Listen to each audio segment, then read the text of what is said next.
Voyons maintenant le travail d'une organisation humanitaire sur le terrain dans l'un des 12 pays où la situation est la plus grave. Nous partons en République démocratique du Congo, dans le sud du Kivu, à la frontière du Rwanda, une région ravagée par 10 années de guerre. On continue à y mourir de faim. Le reportage de nos envoyés spéciaux Jean-Yves Serrand, Georges Minangwa.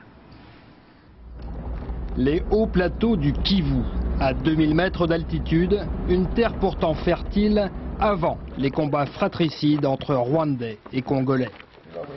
Nous accompagnons une équipe d'action contre la faim en tournée de dépistage de la malnutrition. Car avec la paix, les habitants regagnent leur village. Or, la guerre a détruit la majorité des champs de manioc. Et pour les cultiver à nouveau, dans les cases, nous ne croisons que des veuves et des orphelins.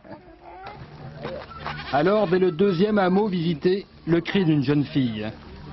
Elle vient déposer à nos pieds son petit frère. Sandy a 8 ans, il pèse à peine 14 kilos. L'enfant ne tient pas debout.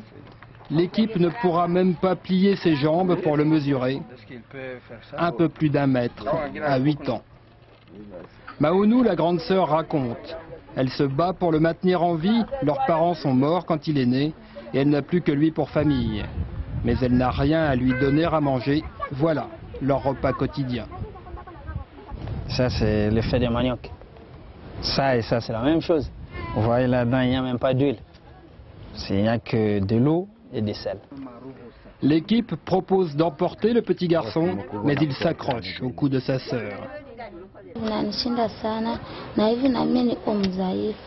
Elle trouve que c'est lourd pour elle, elle est fatiguée, elle n'a plus de force.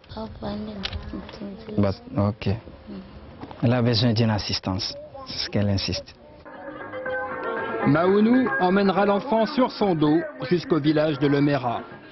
Action contre la faim y a ouvert un centre de nutrition thérapeutique.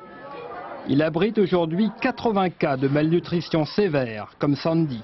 Famine et maladie feraient actuellement 1200 morts par jour dans tout le Congo. Sandy, lui, devrait être sauvé avec du lait enrichi. Le premier bol est dur à avaler, mais pour la première fois de la journée, un sourire sur le visage de Maounou. La grande sœur, en fait, est une vraie petite mère courage. D'ailleurs, elle a une poigne assez étonnante. Ça fait 8 ans qu'elle se bat pour sauver son petit frère. Elle a réussi.